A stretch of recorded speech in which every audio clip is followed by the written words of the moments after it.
ଆଉ ଏଇ ଡିଜିଟାଲ ସ୍ଲେଟଟା କ'ଣ ହବ କହିଲ? ଅ ଲେଖି ହେଉଛି ନା କ'ଣ? डिजिटल स्लेट कौन करियो तुम ଏମିତି ओहो ଆଗରୁ पेपर ହଁ सेव पेपर ସେଭିଂ ପେପର ମାନେ ୟାର ୟୁଜେସ୍ ତ ଅଲରେଡି ସମସ୍ତେ ଜାଣିଥିବେ ଭିଉର୍ସ ମାନେ, କିନ୍ତୁ ମୁଁ ଏଇଟା ୟୁଜ୍ କରିବି କ'ଣ ପାଇଁ? ଅ ଲେଖି ଭାବୁଛ ନା କ'ଣ? ଅ ମଡ଼େଇବି ଆଉ ABCD ନା।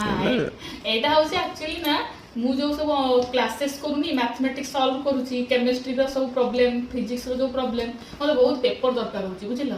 ତ ସେଇ ପେପର ତମର Save ପଇସା paper. ତମର ପଇସା ବଞ୍ଚିବା ପାଇଁ ହେଲା। ଏଇଟା ଗୋଟେ ତାର ଆଇଡ଼ିଆ, ଗୋଟେ ନ୍ୟୁ ଆଇଡ଼ିଆ। ଆଗରୁ ଏମିତି ଦୁଇଟା ପୂର୍ବୀର ନଥିଲା, ଏସବୁ ଭାଙ୍ଗିକି ଦୁଇ ଭାଇ ଭଉଣୀ ଦୁଇଟା ଖାଇ ଦେଇଛନ୍ତି, ନଷ୍ଟ ପୁରା। ସେଥିପାଇଁ ମୁଁ ଏଇଟା ମୋର ପର୍ସନାଲ ମଗେଇଛି, ଏଇଟା କାହାକୁ ହାତ ଲଗେଇବାକୁ ଦେବିନି।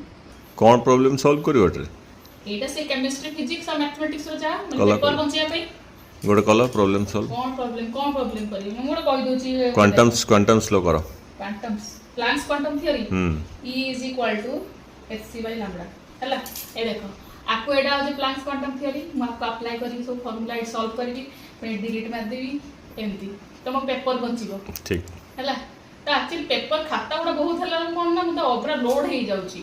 ମାନେ ଗୋଟେ କ୍ଲାସ୍ ଚାଲିଲା ବେଳକୁ ମୁଁ ଲେଖୁଥିବି, ମାନେ ଗୋଟେ ପ୍ରୋବ୍ଲେମ୍ ଆସିଗଲା, ଲେଖିଲା ବେଳକୁ ମାନେ ମୁଁ ଖାତା ଖୋଜିକି ସବୁ ଖାତା କେତେ ଜାଣି ଯାଉଛି। ଏଇଟାରେ କଲେ ମୁଁ ଲେଖିଲି, ରଖିଲି, ଲିଭେଇଦେଲି, କାମ ସରିଲା, ବୁଝିଗଲା ତ ହେଲା।